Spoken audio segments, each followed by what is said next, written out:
Danny Sayers, number 26, started off pole position ahead of Ed Rendell. Brilliant start though by Taz Taylor, and the 17-year-old Mansfield boy shot to the front. Not only took the lead, but took a gargantuan lead in no time at all. And Ed Rendell gradually clawed him back. The more experienced 125 champion from last year kept on plugging away and generally managing to outbreak Taz until this moment when finally Taz Taylor got the better of him at the hairpin. There was some fair shenanigans going on throughout the field. Scott Derue had fought his way through on bike number 95, the red line KTM, and he got the better of Ed Rendell up the hill. Ed responded by outbreaking him at his strongest point into the Taylor hairpin.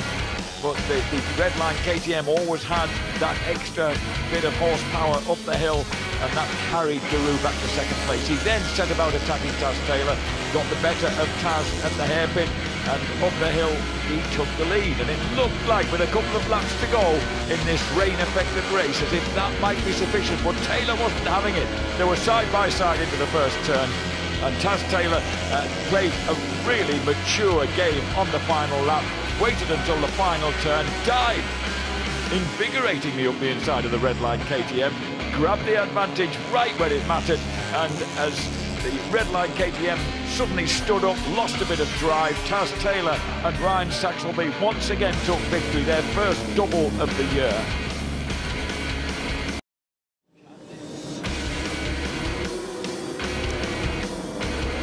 Alistair Seeley gets a brilliant start on the 24-lap 1000cc Superstock race here, with Luke Quigley trying to punch his way through into second place, but Josie Elliott, the championship leader for Morello Racing Kawasaki, just clings on and instantly knifes his way through to the front past the Tyco BMW. That collision takes out Tom Fisher and James East. East doesn't look happy, even though he looks to be the one momentarily in the wrong. Meanwhile, at the front, Luke Quigley tries to force his way back through at the front, but it's Alistair Seeley who emerges up the hill with Quigley alongside him, and Elliott's in there. So too is Michael Hall and Michael Robertson and Ashley Beach. And down, surprisingly, goes Alistair Seeley, leading on the Tyco BMW, pulling away at the front. Then another faller, and that's Hudson Kenner making his way through from the back, and then a more painful-looking crash for the Bacon's Formwise bike of Luke Quigley. Josie Elliott, left almost alone at the front, has time to acknowledge the crowds as he races to the finishing line to score his third race victory of the season. Michael Robertson a splendid third, and Jesse Traylor just hanging on there on bike number 71 to fourth place ahead of the attack of Alex Olsen. Josie Elliott now a really commanding leader in the Pirelli National Superstock 1000 Championship for Morello Racing Kawasaki. Can the Ulsterman be beaten?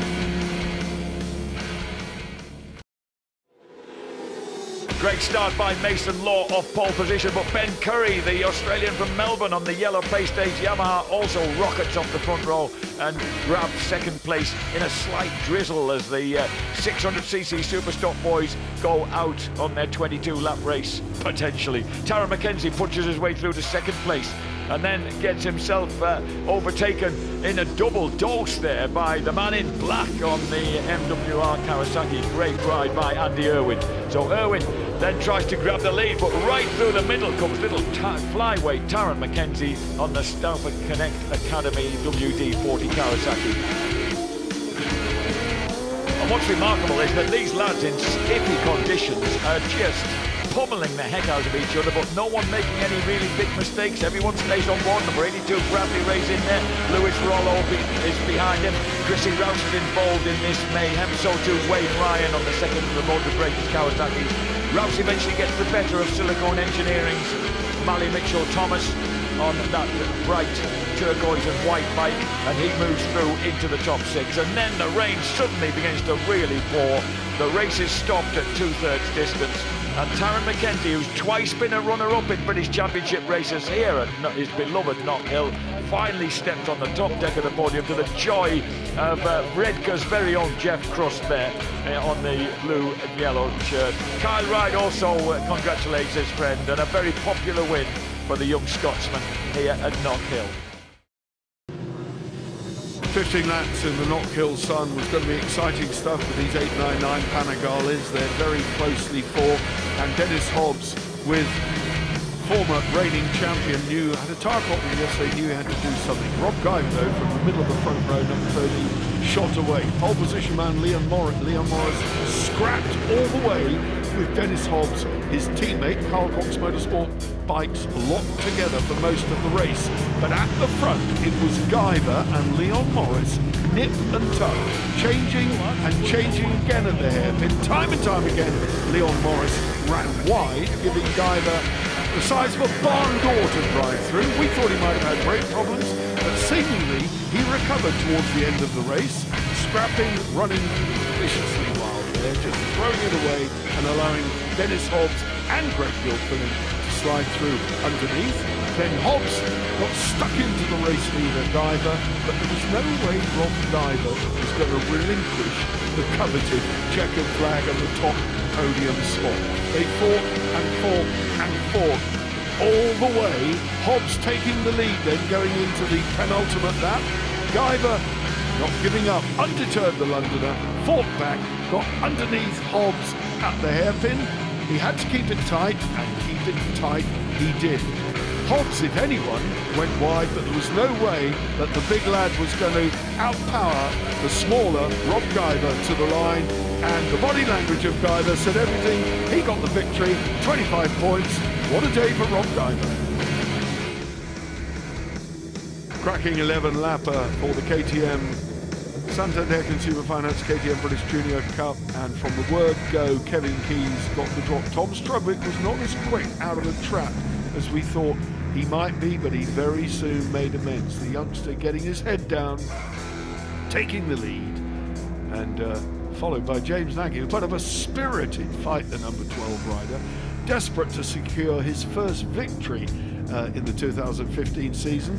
And several times he led, several times he was repassed, went a bit of grass tracking, almost went onto Brighton Beach, nearly did a handstand, but brilliant stuff from James Nagy. Tom Strudwick, meanwhile, engrossed in a battle with Chris Taylor. Both of these guys race winners here this weekend. Cameron Fraser, oh, there was that awful moment, and Nagy saved it. That was a good save, a really good effort. Cameron Fraser then, going into the later stages of the race, I really thought he might get his head down and go for the victory here, but Tom Strudwick had other ideas, as indeed did Chris Taylor. It was at this point that Cameron Fraser knew he had to get his head down, but it wasn't to be. The lightweight of Strudwick came into play.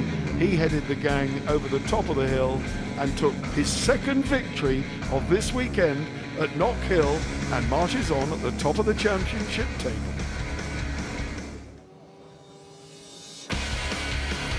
In the sunshine here at Knockhill, Andy Peach made a cracking start from second place on the grid and set about doing what he did yesterday, that is lead the race, certainly for the first half distance. Behind him, the Portsmouth crews, Ben Holland, Lee Watson, Tony Brown, Ashley Hawes, had a fantastic scrap going down through towards Scotsman, but up the front, battle raged.